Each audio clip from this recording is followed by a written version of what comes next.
महुआ मोइत्रा को 2 नवंबर को ethics committee के सामने पेश होना होगा। सूत्र बता रहे हैं ये समन उनको पहुंचा है। आपको बता दें महुआ मोइत्रा ने 5 नवंबर के बाद का वक्त मांगा था और कहा था कि वो तमाम अपने कार्यक्रमों में पहले से ही व्यस्त हैं, जिसके चलते उनको वक्त दिया जाना चाहिए। 31 अक्टूबर पहले एथिक्स कमेटी ने महुआ मोइत्रा को पेश होने के लिए कहा था और अब जो खबर आ रही है वो ये कि महुआ मोइत्रा को, सूत्रों के हवाले से खबर है, 2 नवंबर को एथिक्स कमेटी का समन मिला है, वहां उनको पेश होना होगा। अखिलेश शर्मा हमारे वरिष्ठ सहयोगी फोन लाइन पर जुड़ रहे हैं।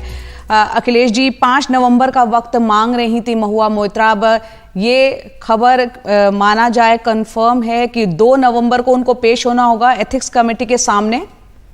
जी हाँ, सूत्रों के हवाले से खबर आई कि आचार समिति ने अब उन्हें 2 नवंबर को अपने सामने पेश होने का निर्देश दिया है।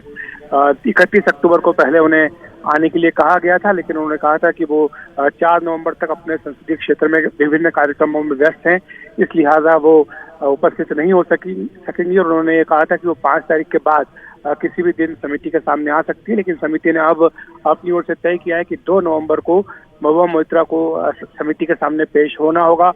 और आपको ये बता दें कि अभी तक समिति ने जो पहली बैठक हुई थी इस मामले में, इसमें निशिकांत दुबे और साथ ही जय अनित देहाद्राई दोनों के जो मौखिक बयान हैं वो रजिस्टर किए हैं। हालांकि महुआ मोइत्रा ये कहती हैं, उन्होंने पत्र भी लिखा है आचार समिति के अध्यक्ष विनोद सोनकर को, जिसमें उन्होंने लिखा है कि जो मुख्य गवाह हैं इस पूरे मामले में हीरानंदानी, उनका क्रॉस एग्जामिनेशन करने का अधिकार उन्हें दिया जाए, क्योंकि वो चाहती हैं कि उन्हें बुलाया जाए समिति के सामने।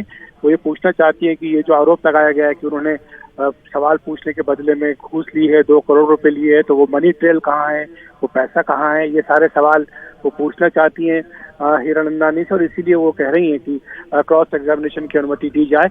हालांकि समिति ने इस बारे में अभी कोई फैसला नहीं किया है, लेकिन महुआ मोइत्रा को जरूर 2 तारीख को बुलाया गया है। बिल्कुल, और यहाँ पर अब ये भी काफ़ी अहम हो जाएगा अखिलेश जी कि महुआ मोइत्रा जो बाहर बयान दे रही हैं, टेलीविजन चैनल में इंटरव्यूज़ दे रही हैं, और वो एथिक्स कमेटी में जो बयान देती हैं उस पर सबकी नज़र रहेगी। जी हाँ, निश्चित तौर पर रहेगी, क्योंकि यही सारी बातें जो बाहर इंटरव्यूज में बोल रही हैं, यही समिति चाहती है कि वो समिति के सामने आकर के कहें, क्योंकि जो आरोप है वो काफ़ी गंभीर है। ये सब समिति के सदस्यों ने पहली मीटिंग में माना है। यहाँ तक कि जो विपक्षी पार्टियों के सांसद थे वो भी इस बात से सहमत नजर आए थे कि ये आरोप काफी गंभीर हैं और लिहाजा इन आरोपों को लेकर उन्हें अपनी जो भी सफाई है, जो भी उनका अपना पक्ष है, वो उन्हें समिति के सामने रखना चाहिए। तो जहाँ एक और वो समिति के सामने पेश होने में बार बार समय लेने की बात कह रही है, दूसरी ओर वो इसी मुद्दे पर लगातार इंटरव्यूज दे रही हैं टीवी चैनल्स को, अखबारों को।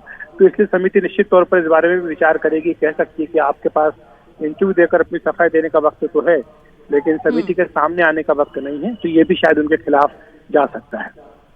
और एक आरोप उन्होंने ट्वीट करके ये भी लगाया है कि जो शिकायत करता है उनसे 14 बार प्रूफ और डॉक्यूमेंट्स मांगे गए, जो आरोप उन पर वो लगा रहे हैं वो पेश नहीं कर पाए। एथिक्स कमेटी के अंदर की वो बात बता रही है। क्या ऐसी कोई जानकारी है क्या?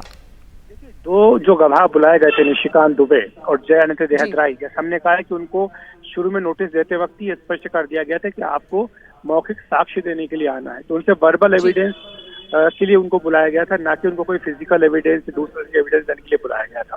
तो ये बात तो सदन समिति की कार्यवाही है उसके प्रोसीजर में शुरू में ही स्पष्ट कर दी गई थी।